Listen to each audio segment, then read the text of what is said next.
तो आज के इस वीडियो लेक्चर में हम पढ़ेंगे सूक्ष्म जीवों के बारे में और उनके एक अद्भुत जो संसार होता है उसके बारे में हम अध्ययन करेंगे। तो सबसे पहले हम जानते हैं कि सूक्ष्म जीव होते क्या हैं। आखिर हम सूक्ष्म जीव कहेंगे किसको? हमारा पृथ्वी पर विभिन्न प्रकार के जीव जंतु जैसे कि पेड़ पौधे, हाथी, मनुष्य, पक्षी, मछली, चींटी आदि रहते हैं। ये सभी हमें आँखों से दिखाई देते हैं। इन्हें हम बड़े जीव जिसे हम माइक्रो ऑर्गेनिज्म कहते हैं। परंतु जीव जगत में केवल यही जीव नहीं है। जीवों का एक ऐसा संसार भी है जिसे हम अपनी आँखों से नहीं देख पाते, किंतु समय-समय पर हमें उनकी उपस्थिति का भास होता रहता है। ऐसे जीवों को देखने के लिए हमें सूक्ष्मदर्शी की आवश्यकता होती है। इसलिए इन्हें हम सूक्ष्म जीव माइक्रो ऑर्गेनिज्म कहते हैं। तो ऐसे जीव जिन्हें हम अपने आँखों से नहीं देख सकते या जिन्हें हमको देखने के लिए सूक्ष्मदर्शी की आवश्यकता होती है, उन्हें हम सूक्ष्म जीव कहते हैं। चलिए आगे चलते हैं। जिस प्रकार पहाड़ी जगत में बड़े जीवों, एक विशालकाय हाथी और एक छोटी चींटी की आकृति और आकार में बहुत भिन्नता होती है, उसी प्रकार सूक्ष्म जीवों की आकृति और आकार में भी अधिक भिन्नता होती है। एक अमीबा एक साधारण बैक्टीरिया के आकार में लगभग 3 लाख गुना बड़ा होता है। कुछ सूक्ष्मजीव साधारण सूक्ष्मदर्शी के द्वारा देखे जा सकते हैं, जैसे कि अमीबा, पैरामीशियम आदि। इनके अलावा कुछ सूक्ष्मजीव ऐसे भी होते हैं जैसे कि शैवाल, कवक आदि। जब समूह में होते हैं तब हम इन्हें अपनी आँखों से देख भी सकते हैं, परंतु उनके एक जीव दैट मीन्स इनकी उपस्थिति केवल एक में रहेगी या एक जीव के रूप में रहेगी, तब हमें इन्हें देखने के लिए सूक्ष्मदर्शी की आवश्यकता होती है। कुछ सूक्ष्मजीव ऐसे भी हैं जो सामान्य सूक्ष्मदर्शी से दिखाई नहीं देते। इन्हें अत्यधिक शक्तिशाली इलेक्ट्रॉन सूक्ष्मदर्शी से देखा जा सकता है, जैसे कि बैक्टीरिया, वायरस। सूक्ष्मजीव आकार में बहुत छोटे होते हैं, इसलिए इनकी लंबाई चौड़ाई मापने के लिए सूक्ष्म इकाइयों का ही उपयोग करना पड़ता है। हमने अभी बात किया कि जो सूक्ष्मजीव होते हैं उनके आकार और आकृति क्या बहुत ही छोटी होती है, इसलिए हम इनको नापने के लिए बड़े पैमाने का उपयोग न करके छोटे पैमाने का उपयोग करते हैं। तो हम इनके मापन करने के लिए हमारा जो स्केल होता है, हम जो नॉर्मल जो सामान्य स्केल उपयोग करते हैं उसके जो एक खाना जो 1 मिलीमीटर के लंबाई के बराबर होता है, यदि हम उसको 1000 बराबर-बराबर भागों में बाँट सकें, तो इसका प्रत्येक भाग 1 माइक्रोमीटर के बराबर होता है। हम देख सकते हैं यहाँ पे मैं लिख देता हूँ कि यदि हम 1 मिलीमीटर को यदि हम 1000 से भाग करें, तो इसका जो एक भाग जो होगा वही क्या होगा? 1 माइक्रोमीटर के बराबर होता है। लगभग 100 माइक्रोमीटर से छोटी वस्तुएँ हमें दिखाई नहीं देती। 100 माइक्रोमीटर से छोटी वस्तुएँ हम उसको नहीं देख सकते। पैरामीशियम का आकार 100 माइक्रोमीटर होता है। कुछ जीव पैरामीशियम से भी छोटे होते हैं। इन्हें हम नैनोमीटर से नापते हैं। अब यदि हम 1 माइक्रोन को 1000 भागों में बाँट दें, तो इसका प्रत्येक भाग 1 नैनोमीटर के बराबर होगा। तो कह सकते हैं हम लोग पुनः, यदि हम लोग 1 माइक्रोमीटर को यदि 1000 भागों में बाँटें, तो मिल जाता है अपने को 1 नैनोमीटर। तो जब इन सभी मात्रकों को मैं सूक्ष्म रूप में प्रदर्शित करूँ, क्योंकि देखिए मीटर क्या होता है, ऐसा मात्रक होता है, तो हम इन सभी मात्रकों को मीटर में ही प्रदर्शित कर लेंगे। इससे हमको समझने में क्या होगी, आसानी होगी। तो देख सकते हैं यहाँ पे हम लिख रहे हैं, जस्ट अ मिनट, मैं यहाँ बगल में लिख देता हूँ, जिससे हमको समझने में क्या होगी, सुविधा होगी। देख सकते हैं कि जो 1 माइक्रोमीटर जो होता है, वह 10 की घात -6 मीटर के बराबर होता है, और एक जो नैनोमीटर होता है, वह 10 की घात -9 मीटर के बराबर होता है। तो इन्हीं छोटी मात्रकों का हम उपयोग करते हैं इन सूक्ष्म जीवों के मापन के लिए। गोलाकार विषाणु का व्यास 28 नैनोमीटर है। चलिए आगे चलते हैं। अब हमारे मन में सवाल आता है कि हम इन सूक्ष्म जीवों को कहाँ ढूँढें? ये हमको कहाँ पे मिलेंगे? आपको जानकर आश्चर्य होगा कि जो सूक्ष्म जीव है पृथ्वी के हर जगह पाए जाते हैं। इसका अर्थ यह है कि हवा में, पानी में, मिट्टी में, जीव-जंतुओं के शरीर के ऊपर और अंदर भी होते हैं। जीव-जंतुओं के शरीर के ऊपर या और अंदर भी होते हैं। पृथ्वी पर बहुत गर्म स्थानों से लेकर बहुत ठंडी स्थानों तक पाए जाने वाले ये सूक्ष्म जीव किसी भी परिस्थिति में जीवित रह सकते हैं। तो कहने का मतलब है कि हमारे जो पृथ्वी के वातावरण में हर जगह क्या है, ये मौजूद हैं। हम जहाँ भी जाएँगे हमको सूक्ष्म जीव वहाँ पे देखने को मिल सकते हैं, बस उसके लिए हमको एक माइक्रोस्कोप की आवश्यकता पड़ेगी। चलिए अब हम जानेंगे कि जो सूक्ष्म जीव होते हैं वह कितने प्रकार के होते हैं। तब हम बात करेंगे सूक्ष्म जीवों के प्रकार के बारे में। तो सूक्ष्म जीव मुख्यतः 5 प्रकार के होते हैं। पहला होता है शैवाल, दूसरा होता है कवक, तीसरा होता है प्रोटोजोआ, चौथा होता है बैक्टीरिया, पाँचवा होता है विषाणु। तो देख सकते हैं यहाँ पे शैवाल यहाँ पे दिखाई दे रहा है सभी को। दूसरा होता है कवक, कवक जिसको हम लोग फंगस या फंजाई भी कहते हैं। तीसरा होता है प्रोटोजोआ, तो देख सकते हैं यहाँ पे प्रोटोजोआ का। चौथा होता है बैक्टीरिया जीवाणु, ये रहा जीवाणु। और पाँचवा होता है विषाणु जिसको हम क्या बोलते हैं, वायरस भी कहते हैं। बारी बारी हम इन सभी सूक्ष्म जीवों का अध्ययन करेंगे। तो सबसे पहले हम शुरुआत करते हैं शैवाल को लेकर के कि शैवाल होता क्या चीज़ है और हम इसको कहाँ पे देख सकते हैं। शैवाल पानी में या नम स्थानों पर पाए जाते हैं। हमने गीले नम स्थानों पर, तालाब में या नदी में रुके हुए पानी में हरे अथवा भूरे रंग की परत जमी हुई देखी होगी। तो कहने का मतलब है हम इनको जितने भी गीले स्थान होते हैं, नम स्थान होते हैं, चाहे वो तालाब हो, चाहे नदी हो, चाहे रुका हुआ पानी हो, यह हरे रंग के भूरे रंग की परत में जमी हुई दिखाई देती है। यह वास्तव में क्या होते हैं, शैवाल होते हैं, जिसे हम कई भी कहते हैं। शैवाल प्रायः हरे, लाल या भूरे रंग के होते हैं। इनका विशेष रंग एक विशेष वर्णक के कारण होता है। हरे शैवाल में पाए जाने वाले वर्णक क्लोरोफिल कहलाता है। इसी वर्णक के द्वारा वे अपना भोजन बनाते हैं। तो कह सकते हैं कि जो शैवाल होते हैं वह पौधों की कैटेगरी में आते हैं, पौधों के वर्ग में आते हैं और इनमें क्लोरोफिल होता है जिससे वे प्रकाश संश्लेषण करके अपना भोजन खुद बनाते हैं। तो कह सकते हैं कि शैवाल क्या होते हैं, स्वपोषी पोषण वाले होते हैं।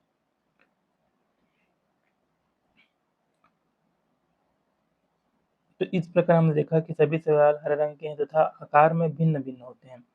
शैवाल जलीय जीवों का प्रमुख भोजन होता है। तो जो भी जलीय जीव होते हैं, जो जल के अंदर रहते हैं, तो शैवाल इनका प्रमुख भोजन होता है।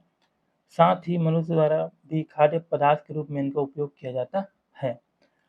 औषधि जैसे उद्योगों जैसे कि औषधि, प्रसाधन सामग्री, रंग निर्माण, छपाई, आयोडीन तथा अन्य पदार्थ प्राप्त करने में भी यह क्या होता है, उपयोगी होता है। तो शैवाल का हम लोग अपने उद्योगों में उपयोग करते हैं, जैसे कि औषधि बनाने में उपयोग होता है, प्रसाधन सामग्री में उपयोग होता है, रंग निर्माण में उपयोग होता है, छपाई करने के लिए हम लोग जो रंग बनाते हैं उसमें उपयोग होता है, आयोडीन तथा अन्य पदार्थ को प्राप्त करने में भी क्या होता है, ये हम एक प्रकार से उपयोगी होता है। अब दूसरा होता है फंगस, जिसको हम कवक या फंजाई कहते हैं। इसी को हम फफूंद के नाम से भी जानते हैं, तो आप सभी फफूंद से परिचित हैं ही। यह प्रायः अचार, मुरब्बा, फल, सब्जियों, गीले कपड़ों, पुराने जूतों, दीवारों, लकड़ी आदि पर पीले, भूरे, काले, स्लेटी रंग के धब्बों के रूप में दिखाई देते हैं। ये वास्तव में विभिन्न प्रकार के क्या होते हैं, कवक ही होते हैं। देख सकते हैं कुछ कवक यहाँ पे प्रदर्शित किया गया है, हम देख सकते हैं। ये आपका मशरूम है, ये आपका डबल रोटी कवक है, ये आपका ईस्ट है। अब इन सभी सूक्ष्म जीवों के बारे में या इन कवकों के बारे में हम अध्ययन करेंगे। तो हम खुद से भी कवक को उगा सकते हैं। कैसे उगा सकते हैं, देखते हैं। यदि हम एक डबल रोटी के टुकड़े को हल्का गीला करके ढक कर कम रोशनी वाली जगह पर रख देंगे, फिर 4 से 5 दिनों के बाद ध्यान से देखेंगे तो डबल रोटी पे टुकड़ों में क्या होती है, स्लेटी धब्बे या फफूंद दिखाई देने लगेंगे। यही कवक या फफूंद होते हैं। अब डबल रोटी पे बने इन स्लेटी धब्बों को खुरच कर एक स्लाइड में रख लेंगे, साथ में कुछ मात्रा में पानी मिला देंगे और सूक्ष्मदर्शी से अवलोकन करने पर हमको कवक के धागे और गोल-गोल बीजाणु पानी में तैरते हुए दिखाई देंगे। अधिकांश कवकों की संरचना तंतु जैसी होती है। तंतु मतलब कि ये इस प्रकार की संरचना वाली ये होती हैं। जैसे परागकण होता है ना फूल में, उसी प्रकार के तंतु के रूप में विकसित होती हैं, की संरचना इस प्रकार की होती है। अपने बरसात के दिनों में भूमि पर या गीली लकड़ी आदि पर उगे हुए कुकुरमुत्ता, जिसको हम क्या बोलते हैं मशरूम या फिर पुटू भी कहते हैं, वो हमको देखने को मिल जाता है। यह भी एक प्रकार का क्या है, बड़ा आकार वाला फफूंद होता है।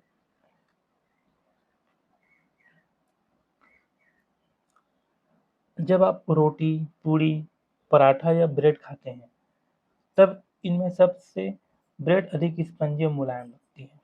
जो ब्रेड होती है सबसे स्पंजी और मुलायम लगती है। यह क्यों होता है, यीस्ट की वजह से। तो यीस्ट एक ऐसा सजीव है जिसे जीवित रहने के लिए भी भोजन, पानी और ऊष्मा की आवश्यकता होती है। ये शर्करा को तोड़कर ऊर्जा प्राप्त करते हैं और कार्बन डाइऑक्साइड गैस छोड़ते हैं। इस प्रक्रिया को किण्वन कहते हैं। इसी प्रक्रिया से इडली, डोसा, जलेबी, ब्रेड आदि के आटे का घोल तैयार किया जाता है।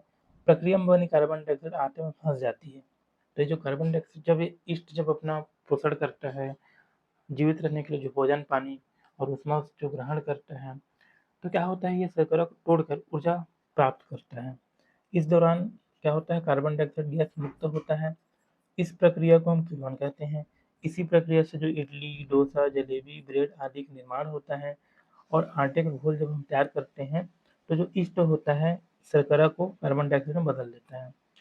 तो इस प्रक्रिया में जो बनी कार्बन डाइऑक्साइड क्या होती है, आटे में क्या होती है, फंस के रह जाती है। किंतु जब इसको हम लोग आटे को गर्म करते हैं, जब हम रोटी बनाते हैं या तेल में तलते हैं, तो उस दौरान क्या होता है, वह कार्बन डाइऑक्साइड गैस क्या होता है, गर्म होकर बाहर निकल जाती है, जिससे खाद्य पदार्थ क्या होता है, मुलायम और स्पंजी हो जाता है। तो आप समझ गए होंगे कि जो ब्रेड जो होता है वह क्यों स्पंजी और मुलायम होता है। आपने एक और चीज़ सुना होगा, जो इडली, डोसा, जलेबी है जब हम बनाते हैं, तो पहले आटे के घोल में डबल रोटी आदि के आटे में एक विशेष पदार्थ यीस्ट जिसके बारे में बताया भी मैंने आपको, सूक्ष्मजीव होता है, तो इसको मिलाया जाता है, जिसे हम खमीर या किण्वन कीड़ा के नाम से भी जानते हैं।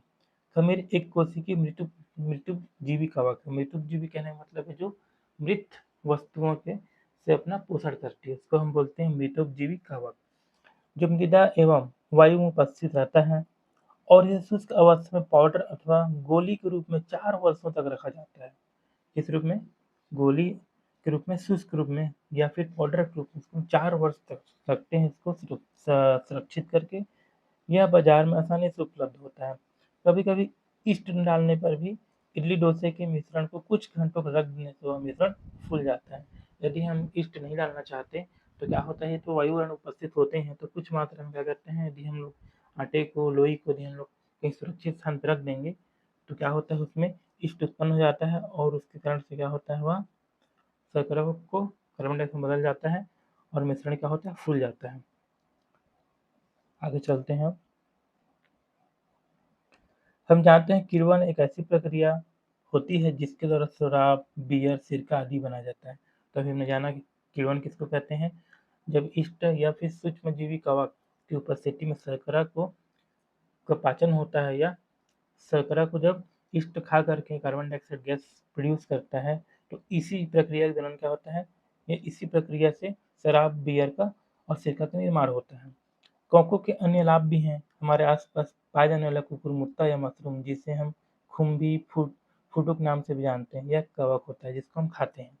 इसमें प्रोटीन व खनिज अधिक मात्रा में होने के कारण यह एक पौष्टिक भोजन होता है। कई दवाइयाँ जैसे कि पेनिसिलिन आदि अन्य कवकों से बनाया जाता है। तो कुछ कवक क्या होते हैं, हमारे मेडिसिन बनाने में भी काम आते हैं। ठीक है, चलिए आगे चलते हैं। सभी कवक परजीवी और मृतोपजीवी होते हैं। परजीवी मतलब कि दूसरे जीवों पे आश्रित रहने वाले, या फिर मृतोपजीवी मतलब कि मृत जीवों पे आश्रित रहने वाले जीव होते हैं। कुछ कवक क्या होते हैं, हानिकारक होते हैं, जो नम मौसम में विभिन्न वस्तुओं, खाद्य पदार्थों को सड़ा गला देते हैं। कुछ कवक पौधों और जंतुओं में रोग भी उत्पन्न करते हैं। तो मनुष्य में जो होने वाला त्वचा रोग जिसको हम दाँत खुजली कहते हैं, वह क्या होता है इसी कवक की वजह से होता है, के कारण से होता है। चलिए अब आगे चलते हैं। तीसरा सूक्ष्मजीव होता है प्रोटोजोआ। हमने अमीबा, पैरामीशिया, यूग्लिना के नाम तो सुने ही हैं। ये सभी आसानी से मिलने वाले एक कोशिकीय प्रोटोजोआ हैं। एक कोशिकीय मतलब जो केवल एक ही कोशिका से मिलकर बने होते हैं। इस समूह के जीव पानी, पौधों, पशुओं के शरीर और मिट्टी में अन्य सूक्ष्म जीवों की तरह सभी जगह पाए जाते हैं। कुछ प्रोटोजोआ में या एक से अधिक धागे जैसी संरचनाएं होती हैं, जिनकी सहायता से पानी में चलते फिरते रहते हैं। तो देख सकते हैं यहाँ पे हमने कुछ प्रोटोजोआ को प्रदर्शित किया हुआ है। कुछ सामान्य प्रोटोजोआ है जो हमको हमारे आसपास मिल जाएंगे। अब देखिए प्रोटोजोआ से कुछ कुछ जो रोग होता है हमारे मनुष्य में, हमारे शरीर में, उनके बारे में जान लेते हैं।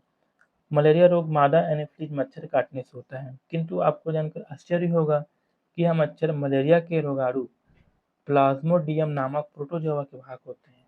तो देखिए जो मलेरिया होता है वो विशेष क्या होता है, प्लाज्मोडियम नामक प्रोटोजोआ के कारण से होता है। इसके वाहक कौन होते हैं, मच्छर होते हैं। जो मादा एनोफिलीज मच्छर होती है वही क्या होती है, इसकी वाहक होती है। और रोगी व्यक्ति से स्वस्थ व्यक्ति में इन रोगाणुओं को पहुंचाने का कार्य करते हैं। किसके द्वारा होता है, मादा एनोफिलीज मच्छर के द्वारा होता है। यहाँ देख सकते हैं आप प्लाज्मोडियम जो होता है इस प्रकार का उसकी संरचना होती है। चलिए दूसरा देखते हैं। कुछ अन्य प्रोटोजोआ भी मनुष्यों और जंतुओं में रोग उत्पन्न करते हैं, जैसे कि एंटामीबा और जियार्डिया। देख सकते हैं यहाँ पे एंटामीबा यहाँ पे दिख रहा है आप लोगों को। ये भी क्या होता है, हमारे शरीर में रोग उत्पन्न करता है। इनसे जो होने वाला सामान्य रोग होता है जिसको हम पेचिस कहते हैं। अब अगला है चौथा हमारा सूक्ष्मजीव जिसको हम क्या कहते हैं, जीवाणु कहते हैं। जीवाणु हमारे आसपास एवं अन्य सभी जगहों पे पाए जाते हैं। यह सबसे पहले 1675 ईस्वी में एंटोनी वॉन ल्यूवेनहॉक नाम के वैज्ञानिक ने स्वयं के बनाए सूक्ष्मदर्शी की सहायता से देखा। जीवाणु प्रायः गोलाकार, छड़ाकार, सर्पिलाकार होते हैं। तो देख सकते हैं यहाँ पे चने की जो जड़ में जो गांठ होती है उसमें जो जीवाणु होता है उसको यहाँ पे दिखाया गया है। जब हम किसी बगीचे या खेत में जाएंगे वहाँ हमको चना, मटर, मेथी और दलहन पौधे लगे हुए मिल जाएंगे। इनमें से किसी एक के पौधे के जड़ को भी हम उखाड़ करके उसके जब अवलोकन करेंगे तो हमको उसके जड़ों में गांठें दिखाई देंगी। इसी गांठ के अंदर क्या होता है, राइजोबियम नाम का जीवाणु होता है। ये क्या करता है, जो हमारे जो वातावरण का जो स्वतंत्र नाइट्रोजन होता है उसको अवशोषित कर कर उसको एक नाइट्रोजन युक्त यौगिक में बदल देता है, जिससे भूमि की क्या होती है, उपजाऊपन बढ़ जाती है। इसलिए हम इन जीवाणुओं को किसान का मित्र भी कहते हैं। चलिए अब हम देखते हैं दही में उपस्थित लैक्टोबैसिलस नाम के जीवाणु को, जो दूध की शर्करा को अम्लीय पदार्थ में बदल देते हैं। तो जो लैक्टोबैसिलस नाम का जीवाणु होता है वही क्या करता है, दूध को दही में बदल देता है। कैसे बदलता है, शर्करा को अम्लीय पदार्थ में बदल करके, जिससे दूध गाढ़ा होकर दही के रूप में बदल जाता है। ये जीवाणु हल्के गर्म दूध लगभग 37 डिग्री सेल्सियस 37 डिग्री सेल्सियस में तेजी से वृद्धि और प्रजनन करते हैं। इसलिए पहले हम दूध को गर्म करते हैं, फिर थोड़ा ठंडा करते हैं। ठंडा करने के पश्चात जब हम सामान्य ताप के थोड़ा ऊपर रहता है तब हम उसको दही में डाल देते हैं, जिसमें क्या होता है वह तेजी से जो बैक्टीरिया जो लैक्टोबियस जो जीवाणु होता है वह क्या होता है, सामान्य टेम्परेचर पर तेजी से वृद्धि करता है और प्रजनन करके मल्टीप्लाई होता जाता है। इसलिए दही जमाने के लिए दूध को हल्के गर्म स्थान पर रखा जाता है तथा जमने के बाद दही को फ्रिज में या किसी ठंडे स्थान पर रख देते हैं, जिससे जीवाणु की वृद्धि धीमी हो जाए और दही खट्टा न हो पाए। कुछ जीवाणु जंतुओं जैसे गाय, हिरण के शरीर के अंदर रहते हैं। शाकाहारी जंतुओं की आहार नली में रहने वाले जीवाणु सेल्यूलोज को पचाने में सहायता करते हैं। तो हम जानते हैं कि जो जंतु होते हैं वह क्या होते हैं, हमारे जो साग सब्जी के छिलके उसको भी खा लेते हैं। तो साग सब्जी छिलके में जो सेलुलोज होता है उसके पाचन के लिए क्या होता है, उनके आंत में एक उनकी आहार नली में जो जीवाणु होते हैं, ठीक है, वही क्या करते हैं, सेलुलोज का पाचन करते हैं। कुछ जीवाणु चमड़ा शोधन में, फलों के रस को शर्करा या सिरका बनाने में तथा आदि उद्योगों में भी उपयोगी होते हैं। कभी कभी हमारे घर में रखी खाने की बासी चीज़ों से दुर्गंध आने लगती है, क्योंकि सूक्ष्म जीवों के खाने की चीज़ों और अन्य जैव पदार्थों जैसे कि चमड़ा, लकड़ी, जीवों के मृत शरीर आदि को सड़ाकर गला देते हैं। इस प्रक्रिया को विघटन कहते हैं। जैसे कि हम जानते हैं यदि कोई जीव-जंतु मर जाता है या उसकी मृत्यु हो जाती है तो हम उसको खुले में छोड़ देते हैं। तो देखते हैं कि कुछ दिनों बाद उसको सूक्ष्मजीव क्या करते हैं, खाना प्रारंभ कर देते हैं। जैसे सूक्ष्मजीव खाते जाएँगे तो उसका शरीर क्या होता है, अपघटित होता जाता है और वह मिट्टी में मिलते जाता है। इस प्रकार यह प्रक्रिया विघटन कहलाती है। यह प्रक्रिया क्या होती है, लाभदायक होती है और कभी-कभी हानिकारक भी होती है। लगातार विघटन की क्रिया से क्या होता है, पर्यावरण क्या होता है, प्रदूषण मुक्त रहता है और खाद बनती रहती है।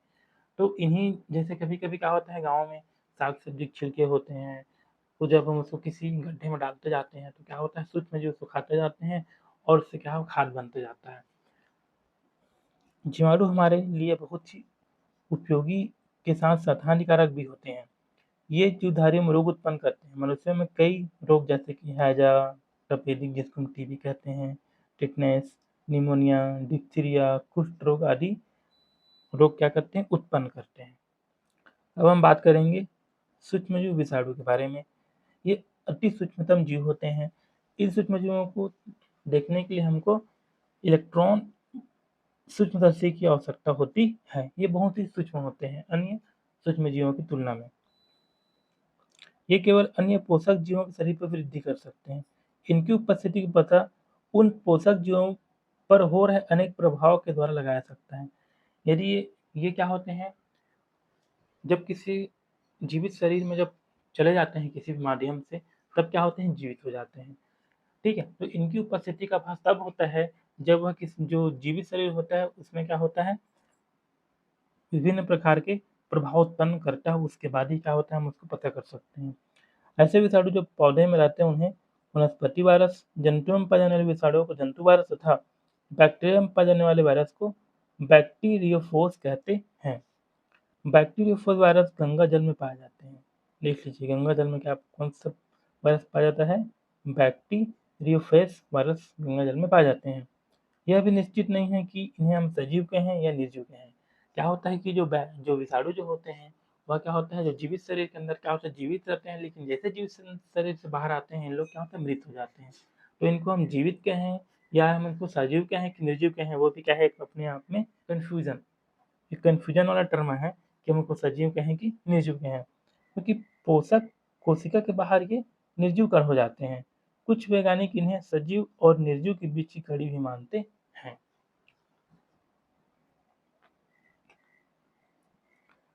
कुछ रोग जैसे कि सर्दी, जुकाम, बुखार, फ्लू, नेत्र रोग जिसको हम लोग कंजक्टिवाइटिस, जिसे हम आँख आना भी कहते हैं, आदि बहुत तेज़ी से फैलते हैं। इनके अलावा रेबीज, पोलियो, खसरा, एड्स आदि भी मनुष्य में होने वाले विषाणु जनित रोग हैं। अभी जस्ट वही मतलब कुछ दिन सालों पहले एक बहुत ही खतरनाक महामारी आई थी, जिसमें क्या होता कोरोना वायरस सब जगह क्या होता फैल रहा था। तो ये भी क्या होता है, विषाणु का जनित रोग था। मनुष्यों में एड्स भयानक और जानलेवा होता है, इसका कोई इलाज नहीं होता, किंतु बचाव के उपायों को अपनाकर हम इससे बच सकते हैं। इसलिए सभी संचार माध्यम लोगों को सचेत कर रहे होते हैं। विषाणु से जितने भी रोग होते हैं क्या होता है, संक्रामक होते हैं। वह क्या होता है, एक व्यक्ति से दूसरे व्यक्ति में फैलते हैं। सूक्ष्म जीवों का हमला और हमारे शरीर द्वारा मुकाबला। यदि मान लीजिए कोई सूक्ष्म जीव हमारे शरीर में हमला करता है और हमको बीमार करने की कोशिश करता है, तो हमारा शरीर किस प्रकार से उसका मुकाबला करता है, अब उसके बारे में हम जानेंगे। हमारे आस-पास की जो हवा होती है, मिट्टी होती है, पानी होती है और खाद्य पदार्थ में क्या होते हैं, रोग पैदा करने वाले अनेक सूक्ष्मजीव उपस्थित होते हैं, जो प्रदूषित पानी, भोजन, हवा, दूषित रक्त या वाहक जीवों के माध्यम से हमारे शरीर में प्रवेश कर जाते हैं। तो देखिए इतने सारे माध्यम हो सकते हैं, जिसके द्वारा क्या होता है, कोई भी सूक्ष्मजीव हमारे शरीर में प्रवेश कर सकता है। किंतु हम हर समय रोगग्रस्त नहीं होते। इसका कारण है कि हमारे शरीर में रोगों से लड़ने की क्षमता होती है, जिसे हम रोग प्रतिरोधक क्षमता कहते हैं। तो रोग जो प्रतिरोधक क्षमता जो होती है हमारे इम्यूनिटी सिस्टम के द्वारा होती है। सबसे पहले तो रोगाणु हमारी शरीर, त्वचा, नाक और गले की म्यूकस झिल्ली, आँसू, नाक के बालों के आदि के से रोक लिए जाते हैं। तो जो रोगाणु जब हमारे शरीर में प्रवेश करते हैं तो हमारे त्वचा के माध्यम से, नाक और गले में जो म्यूकस झिल्ली होती है वहाँ से, आँसू से, नाक के जो बाल होते हैं उनके क्या रोक लिए जाते हैं। कुछ रोगाणु मूत्र और पसीने के द्वारा ही बाहर भेज दिए जाते हैं और कुछ शरीर में रहकर भी कोई नुकसान नहीं कर पाते। तो आपने पढ़ा हो कि शरीर में जो रक्त होता है उसमें क्या होती है, श्वेत कणिकाएँ होती हैं जो हमारे शरीर की आंतरिक सुरक्षा के लिए सेना का कार्य करती हैं और शरीर में प्रवेश करने वाले रोगाणुओं पर आक्रमण करके उन्हें समाप्त कर देती है। तो एक बार जब हमें कोई रोग हो जाता है तो हमारे शरीर में उस रोग के विरुद्ध प्रतिरोधक क्षमता उत्पन्न हो जाती है और हमारा शरीर उस रोग से बचने के लिए तैयार हो जाता है। लेकिन कुछ विशेष रोग जैसे कि पोलियो, खसरा, चेचक, टीबी आदि के लिए क्या होता है, टीकाकरण कराया जाता है जो शरीर में इन रोगों के विरुद्ध क्या होता है, प्रतिरोधक क्षमता उत्पन्न करने में सहायता करता है। शरीर में प्रतिरोधक क्षमता उत्पन्न कम होने पर और रोगाणुओं की संख्या तेजी से बढ़ने से क्या होता है, रोग का संक्रमण हो जाता है। यदि हमारे शरीर की प्रतिरोधक क्षमता क्या है, कम हो जाती है और जो बाहर से आए रोगाणुओं की संख्या क्या है, तेजी से बढ़ने लग जाती है, तो उस स्थिति में क्या है, हमको है रोग का संक्रमण हो जाता है, जिससे हमको बुखार और रोग के दूसरे लक्षण भी दिखाई देने लग जाते हैं। ऐसे में हम डॉक्टर के पास जाते हैं, उनसे सलाह लेकर के उचित दवाई का सेवन करके हम उस बीमारी से बच जाते हैं। तो हमने सूक्ष्म जीवों के बारे में विस्तृत अध्ययन कर लिया है। अब उससे संबंधित महत्वपूर्ण तथ्यों को पुनः दोहरा लेते हैं। उसके पश्चात हम प्रश्नों को हल करेंगे।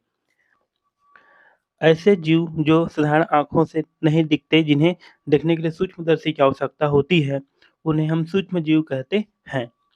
सूक्ष्म जीव हवा, पानी, मिट्टी, जीव-जंतुओं के शरीर के ऊपर और अंदर किसी भी परिस्थिति में जीवित रह सकते हैं। सूक्ष्म जीवों के समूह हैं शैवाल, कवक, प्रोटोजोआ, जीवाणु और विषाणु, जिन्हें हम सूक्ष्म जीवों के प्रकार भी कह सकते हैं। सूक्ष्म जीव लाभदायक एवं हानिकारक दोनों होते हैं। लाभदायक सूक्ष्म जीव विभिन्न उद्योगों में तथा भोज्य पदार्थों के निर्माण में उपयोगी होते हैं, जैसे कि दही, डबल रोटी, इडली, डोसा आदि। हानिकारक सूक्ष्म जीव विभिन्न प्रकार के रोग उत्पन्न करते हैं। पदार्थों के सड़ने, गलने या भोज्य पदार्थों के खराब होने के कारण भी सूक्ष्मजीव होते हैं। जीवाणु गोलाकार, अंडाकार और सर्पिलाकार होते हैं। जीवाणु लाभदायक और हानिकारक दोनों प्रकार के होते हैं। हमारे शरीर में रोगों से लड़ने की क्षमता होती है, जो हमें रोगी होने से बचाती है। इसे रोग प्रतिरोधक क्षमता भी कहते हैं। तो हमारे जो शरीर में एक प्रकार से प्रतिरक्षा तंत्र होता है, जो क्या करती है, हमारे जो शरीर में बाहर से आने सूक्ष्म जीवों से हमारी रक्षा करती है। श्वेत रक्त कणिकाएँ हमारे शरीर की आंतरिक सुरक्षा के लिए सेना का कार्य करती है। संक्रमण तथा रोगों से बचने के लिए स्वच्छता और अच्छी आदतों का विकास करना चाहिए। तो यदि हम लोग संक्रमण से बचना चाहते हैं, तो खुद को स्वच्छ रखना पड़ेगा और साथ ही हमारे आस-पास की जगहों को भी स्वच्छ रखना पड़ेगा और साथ ही हमें अच्छी आदतों का विकास करना चाहिए। अत्यंत सूक्ष्म जीवों के आकार नापने के लिए माइक्रोमीटर या नैनोमीटर जैसी छोटी इकाइयों का उपयोग करते हैं, क्योंकि हम बड़ी इकाइयों का उपयोग नहीं कर सकते इनको मापने के लिए, क्योंकि ये बहुत ही छोटे होते हैं। पोलियो के विषाणु का व्यास लगभग 28 नैनोमीटर होता है। ऐसे विषाणु जो पौधे में रहते हैं उन्हें वनस्पति वायरस, जंतुओं में पाने वाले विषाणु को जंतु वायरस और बैक्टीरिया में पाए जाने वाले विषाणु को बैक्टीरियोफेज कहते हैं। शैवाल को हम कई के रूप में भी जानते हैं। तो हमने भी स्मरणीय तत्वों को पुनः दोहरा लिया है। अब हम इससे संबंधित प्रश्नों को हल करेंगे। चलिए हम देखते हैं पहला प्रश्न। वस्तुएं जो हमें दिखाई नहीं देती वे आकार में होती हैं 1 माइक्रोन से छोटी, 10 माइक्रोन से छोटी, 100 माइक्रोन से छोटी, ऑप्शन डी 1000 माइक्रोन से छोटी। तो हमने जब पढ़ा था कि हम जो सूक्ष्म जीव होते हैं उसका हम लोग मापन कैसे करते हैं, उसकी लंबाई चौड़ाई हम कैसे नापते हैं, तो उस समय हमने माइक्रोन के बारे में अध्ययन किया था। तो जिस सूक्ष्म जीव की जो आकृति होती है या आकार होता है 100 माइक्रोन से छोटा होता है, उसे हम देख नहीं सकते। तो इसका सही आंसर होगा आंसर सी। दूसरा प्रश्न, शैवाल पाए जाते हैं पानी या नम स्थानों में, सूखे स्थानों में, रेत वाले स्थानों में, दलदली स्थानों में। तो हमने पहले ही डिस्कस किया था शैवाल मतलब क्या होता है, एक प्रकार से कई होता है, कई भी कहते हैं हम इसको। तो ये हमें पानी या नमी वाले स्थानों पे मिलेंगे। तो इसका प्रश्न 2 का सही उत्तर होगा ऑप्शन ए। जीवाणु को अपने बनाए सूक्ष्मदर्शी की सहायता से सबसे पहले देखने वाले वैज्ञानिक थे Robert Hooke, Edward Jenner, Antonie van Leeuwenhoek, Louis Pasteur. जिसका सही आंसर है एंटिनो वॉल ल्यूवेनहॉक। प्रश्न 4, पोलियो के विषाणु का व्यास होता है 30 नैनोमीटर, 28 नैनोमीटर, 40 नैनोमीटर और ऑप्शन डी 50 नैनोमीटर। इसका करेक्ट आंसर है ऑप्शन सी 28 नैनोमीटर। चलिए प्रश्न 5 देखते हैं। एचआईवी एड्स का संक्रमण होता है जीवाणु द्वारा, विषाणु द्वारा, प्रोटोजोआ द्वारा, ऑप्शन डी कवक द्वारा। तो हम जानते हैं कि जो एचआईवी जो एड्स होता है वह एचआईवी वायरस के कारण से होता है, जिसको हम विषाणु भी कहते हैं। तो इसका करेक्ट आंसर होगा ऑप्शन बी विषाणु द्वारा। चने के पौधों की जड़ों में रहता है जीवाणु, विषाणु, प्रोटोजोआ और कवक। तो हम जानते हैं कि चने के पौधे में क्या होता है, राइजोबियम नाम का एक जीवाणु रहता है, जिसको हम बैक्टीरिया भी कहते हैं। इसका करेक्ट आंसर होगा ऑप्शन ए जीवाणु। कवक का उपयोग होता है पनीर निर्माण में, मनुष्य द्वारा खाद्य पदार्थ के रूप में, पोर्सिलीन एवं कांच के निर्माण में, मलेरिया के उपचार में। इसका करेक्ट आंसर है पनीर के निर्माण में। कुकुरमुत्ता मशरूम है, प्रोटोजोआ, शैवाल, पुष्प, ऑप्शन डी कवक। तो कुकुरमुत्ता जो होता है एक प्रकार सा कवक होता है, या हम उसको फंजाई भी कहते हैं। चलिए अगले प्रश्न की ओर चलते हैं। मलेरिया रोग उत्पन्न करने वाला रोगाणु है जीवाणु, बैक्टीरिया, प्रोटोजोआ या ऑप्शन डी कवक। तो हम जानते हैं कि जो मलेरिया होता है उसको मादा एनोफिलिस मच्छरों के द्वारा वाहक के रूप में रोगी व्यक्ति से स्वस्थ व्यक्तियों को पहुंचाया जाता है। तो यह एक प्रकार का प्लाज्मोडियम नाम के प्रोटोजोआ से होता है। तो इसका जो करेक्ट आंसर है ऑप्शन सी प्रोटोजोआ। कवक प्रायः देखे जा सकते हैं अचार, गीले कपड़े, फलों या सब्जियों में, सूखी लकड़ियों में, सूखे कपड़े, प्लास्टिक की वस्तुओं में, उपरोक्त सभी। तो प्रायः ये हमें अचार, गीले कपड़े, फलों एवं सब्जियों में अधिकतर मिल जाएंगे। वहाँ प्रश्न 11, मलेरिया रोग होता है गंदा पानी पीने से, प्रदूषित हवा से, दूषित भोजन से, मच्छर के काटने से। तो ऑप्शन डी क्या है इसका करेक्ट आंसर, मच्छर के काटने से। विषाणु से होने वाला रोग है पोलियो, खसरा, बुखार, उपयुक्त सभी। तो विषाणु से कौन कौन से रोग होते हैं, तो विषाणु से पोलियो भी होता है, खसरा भी होता है, बुखार भी होता है। तो इसका करेक्ट आंसर होगा ऑप्शन डी उपयुक्त सभी। आगे चलते हैं। विषाणु है सजीव, निर्जीव, सजीव तथा निर्जीव के बीच की कड़ी या फिर सक्रिय। तो विषाणु जो होता है वह क्या होता है, सजीव और निर्जीव के बीच की कड़ी कहलाती है। चलिए अगला प्रश्न देखते हैं। जीवाणु से होने वाला रोग नहीं है हैजा, निमोनिया, रेबीज, कुष्ठ रोग। जीवाणु मतलब कि बैक्टीरिया, जो बैक्टीरिया से नहीं होता। तो कौन सा है इसका ऑप्शन सी रेबीज। रेबीज जो होता है एक प्रकार का वायरस होता है या विषाणु होता है, यह जीवाणु नहीं होता। जैसे करेक्ट आंसर होगा ऑप्शन सी रेबीज। ऐसे जीव जो हमें साधारण आंखों से दिखाई नहीं देते हैं, इन्हें हम माइक्रो ऑर्गेनिज्म, कवक, शैवाल या फिर माइक्रो ऑर्गेनिज्म कहते हैं। तो इसमें का जो सही आंसर होगा ऑप्शन डी होगा माइक्रो ऑर्गेनिज्म, जिसको हम सूक्ष्म जीव कहते हैं हिंदी में। कुत्ते के काटने से होने वाला रोग है रेबीज, मलेरिया, हैजा, पोलियो। तो हम जानते हैं कुत्ते से काटने से क्या होता है, रेबीज नामक विषाणु द्वारा रेबीज रोग होता है। जीवाणु की खोज करने वाले वैज्ञानिक हैं Robert Hooke, Antonio Antonie Leeuwenhoek, Robert Brown. इससे करेक्ट आंसर ऑप्शन सी एंटो एंटोनी वॉन ल्यूवेनहॉक। प्रोटोजोआ से होने वाला रोग है पोलियो, खसरा, निमोनिया, पेचिस। जिसको हम जानते हैं प्रोटोजोआ से कौन सा रोग होता है, पेचिस रोग होता है। जीवाणु का उपयोग किया जाता है चमड़ा पदार्थों को विघटित कर पोषक तत्वों बदलने में, पेनिसिलिन जैसी प्रतिजैविक दवा बनाने में, बियर व मदिरा बनाने में, उपयुक्त सभी। जिसका करेक्ट आंसर है चमड़ा पदार्थों को विघटित कर पोषक तत्वों में बदलने में जीवाणु का उपयोग किया जाता है। सहजीवी जीवाणु है प्लाज्मोडियम, राइजोबियम, जियोडिया, उपयुक्त सभी। तो जो सहजीवी कहने का मतलब है जो पौधों के गांठ में रहता है और वहां से नाइट्रोजन को फिक्स करता है। तो यह क्या होता है, पौधों को सहायता भी प्रदान करता है या पौधों को पोषक तत्व प्रदान करता है। तो इसका करेक्ट आंसर होता है राइज़ोबियम, जो दलहन, चने, मटर के जड़ों में पाया जाता है और हमेशा ही उनके साथ ही रहते हैं। इसलिए इसको हम सहजीवी जीवाणु या बैक्टीरिया कहते हैं। किस मच्छर काटने से मलेरिया रोग होता है? तभी हमने जाना इसके बारे में। जो हमारा एनीफिलीज जो मच्छर होता है, वही क्या है, उसी काटने से क्या होता है, मलेरिया होता है। मलेरिया के लार में मलेरिया के वाहक पाए जाते हैं। कौन सा? प्लाज्मोडियम। प्लाज्मोडियम प्रोटोजोआ पाया जाता है, जिससे मलेरिया होता है। फलीदार पौधा है चना, मटर, अरहर, धान, गेहूं, तिल, मूंग, अरबी, इनमें से कोई नहीं। तो फलीदार पौधा कौन सा होता है? चना, मटर एवं अरहर, जिसके जड़ में गांठ पाए जाते हैं, उसी को हम क्या बोलते हैं? फलीदार पौधा कहते हैं।